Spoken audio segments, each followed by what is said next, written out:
25 जनवरी की शाम अमन चिंकी घर आए तो आते ही पापा के पीछे हाथ मुंह धोकर शुरू हो गए। पापा दो न लिख के। कल रिपब्लिक डे के अवसर पर हमें स्पीच देना ही होगा। पांडे सर ने बिना पूछे हमारे नाम डाल दिए हैं। मम्मी आती है और पापा से कहती है, दे दो ना लिखकर, बेचारे कब से पीछे पड़े हैं। अच्छा ठीक है, नोटबुक लाओ।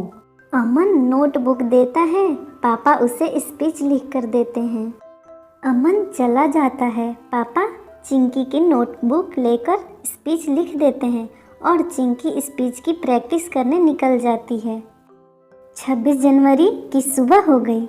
अमन चिंकी तैयार होकर पापा के साथ ऑटो पर बैठकर स्कूल के लिए निकले। रोड पर काफ़ी ट्रैफिक था। सारे लोग झंडा वंदन करने के लिए एक साथ बाहर निकले थे और तेजी से अपने अपने वाहन भगा रहे थे। इधर पापा के साथ बैठा अमन अलग ही दुविधा में था। वो सारा स्पीच भूल गया था और याद करने की कोशिश कर रहा था।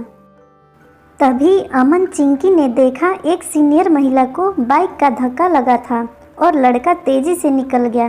पापा कहने लगे, बच्चों तुम इस पर ध्यान न दो, अपने स्पीच पर कंसंट्रेट करो। पापा ने ऑटो स्टार्ट करने को कहा और वो आगे बढ़ने लगे। रेड सिग्नल मिला तो पापा ने ऑटो रुकवा दिया, लेकिन बाकी वाहन सिग्नल मिलने पर भी बिना रुके आगे बढ़ रहे थे।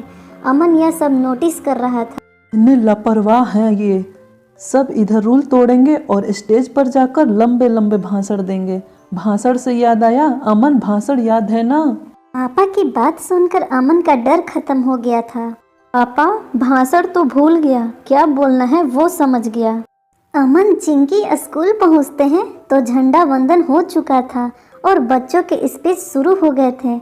अमन चिंकी को देखकर पांडे सर उनके पास आए और बोले, ये कोई टाइम है आने का? मुझे तो लगा तुम आओगे ही नहीं, क्योंकि अब तुम्हारी ही बारी है, जल्दी जाओ। चिंकी स्टेज पर गई और भाषण देने लगी। उसका भाषण सुनकर सारे उपस्थित चीफ गेस्ट और हेड मास्टर खुश होकर तालियां बजाने लगे। चिंकी का भाषण खत्म होते ही अमन की बारी आई। पांडे सर ने अमन को आगे किया।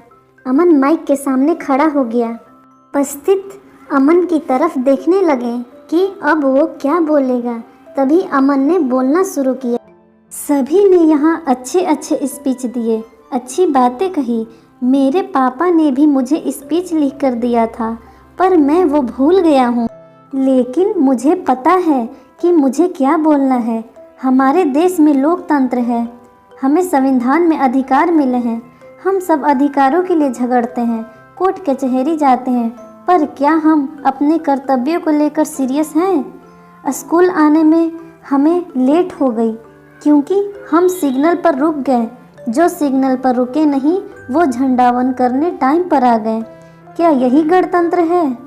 तेज बाइक वाले ने एक महिला को ठोक दिया और कहने लगा कि वो जैसे चाहे वैसे बाइक चलाएगा। क्या यह है गणतंत्र?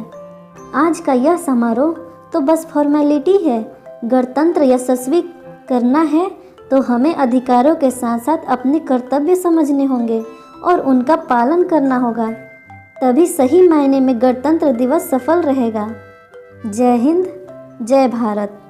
अमन की स्पीच खत्म हो गई और तालियों की बरसात होने लगी।